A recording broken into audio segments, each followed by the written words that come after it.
असं आहे की सर्वप्रथम मी आमचे वरिष्ठ नेते आदरणीय राहुलजी गांधी, सोनिया मॅडम, आमचे ऑल इंडिया काँग्रेसचे अध्यक्ष मल्लिकार्जुन खरगे साहेब, के.सी. वेणुगोपाळ आणि रमेश चेन्नीताला जे आमचे प्रभारी आहेत, आणि नानाभाऊ पाटोले आमचे अध्यक्ष, वर्षाताई गायकवाड यांचे आभार व्यक्त करतो ज्यांनी माझ्यावर विश्वास दाखवला आहे मदतीसाठी.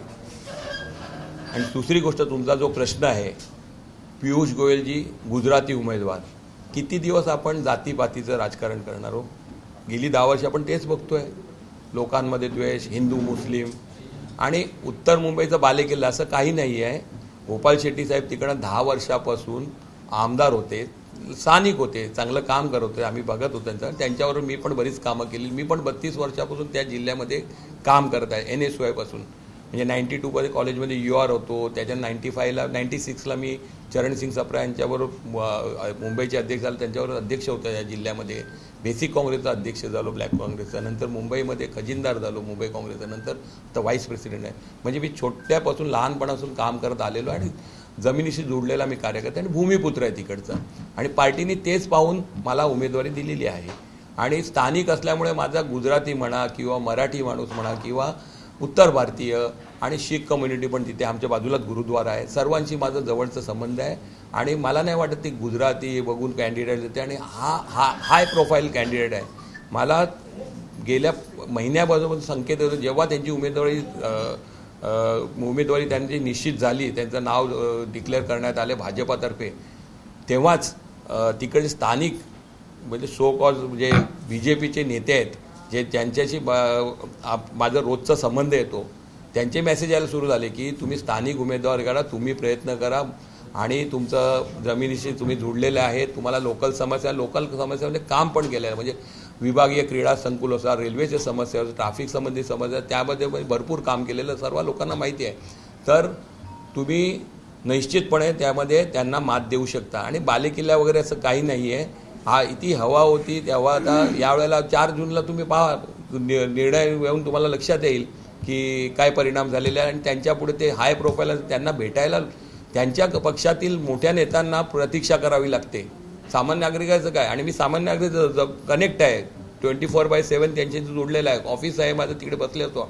आणि जसं तुम्ही म्हणतात की थोडा उशिरा उमेदवारी डिक्लेअर झाली, उशीर वगैरे काय नाही. माझ्या लोकांच्याकडे मी एक विभागात कमीत कमी 50 वेळा एकेका गल्लीमध्ये गेलेलो आहे, लोकांची कनेक्ट आहे. त्यामुळे मला काही अडचण येणार नाही. परिश्रम घ्यावे लागतील, परिश्रम तर घ्यायलाच लागतात निवडणुकीच्या वेळेला, आणि ते परिश्रम घेऊन मी नक्कीच याच्यामध्ये विजय हासिल करेन.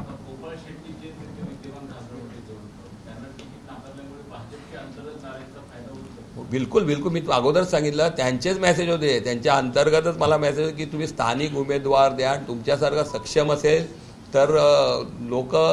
आणि मला तसे फोन यायला लागलेत. म्हणजे आज सकाळपासून जैन समाज आहे, त्यांनी मला बोलवणं सुरू केलेलं आहे. जैन समाजाचे आमचे 27 संघचा हेडक्वार्टर आहे बोरिवलीला, त्यांनी मला गेल्या 5 तारखेला संडेला ते माझ्यावर मीटिंग ठेवणार आहेत. नंतर ते कपोल समाजाचे लोक आहेत, गुजराती समाजाचे, मराठी बांधव तर पूर्ण माझ्याबरोबर आहेत. म्हणजे सिंधुदुर्ग एकात्मता मंडळ आहे बघा, तिकडे कोकणातली बरीच लोक आहेत, मराठा समाजातली लोक आहेत, आगरी कोळी. आणि प्रथम येता त्यांनी कोळी लोकांचा अपमान केला. तुम्हाला माहीत आहे, तुमच्या मीडियानीच ते मीडियामध्येच आलं होतं की आमचं गाव आहे वजिरा कोळी, तिकडे ते फेरी घेण्यासाठी त्यांना माशाचा दुर्गंधी त्यांना वाढली आणि त्यांनी नाकावर रुमाल देऊन निघून गेले. त्याच्यानंतर मनोरी गावामध्ये, आज सकाळी मला मनोरी गावात ते व्हिजिटला गेलं, तिथे पण त्यांना सहन झाला. ते मार्केटमध्ये जाऊन त्यांनी वॉमिटिंग केली असं मी ऐकलं. तर या गोष्टीचा म्हणजे ज्यांनी कधी निवडणूक लढवलीच नाही, जनमानसात गेलाच नाही, त्यांना असं वाटलं की सेफ सीट आहे म्हणून ते इथे पॅराशूटनी इथे आलेले आहेत आणि उतरलेले आहेत. आणि त्यांना असं वाटतं ते शक्य नाही आहे. येणाऱ्या 4 जूनला आपल्याला ते लक्षात येईलच.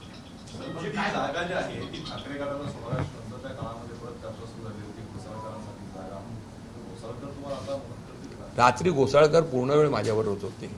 आणि घोसाळकर माझे आत्ताचे एकदम सलोख. आम्ही उलट सांगितलं होतं की शिवसेना सोडली तर तुम्ही घोसाळकर साहेब नक्कीच ते बोला नको, मला त्यांचं म्हणणं होतं नाही तुम्ही लढा. त्यांचं असं सुरुवातीला म्हणणं होतं मी दहीसर, मला महाराष्ट्रातच राहायचं आहे, तुमच्यामधनं कोणतरी मिळतं. आम्ही सांगितलं नाही, असं झालं तर शिवसेना झालं तर तुम्ही आम्हीच त्यांना उलट तयार केलं होतं आणि त्यांच्या आणि त्यांनी पण स्वतः सांगितलं होतं त्यांची पण एक रिकमेंडेशन मला कामाला आली. त्यांनी सांगितलं मला देत असेल द्या, मी तयारी करतो, नाही तर भूषण पाटीलला तरी द्या.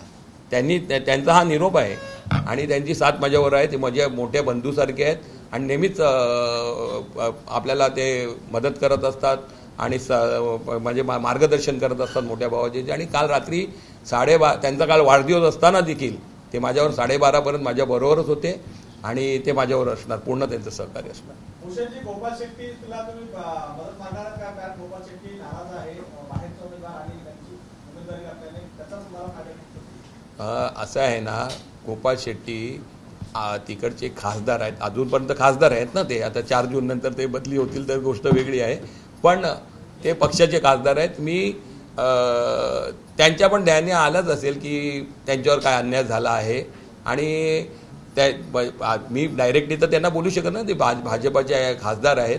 पण कुठे ना कुठे मला तर असं वाटतं मनातून की ते मला म्हणजे आशीर्वाद देतील.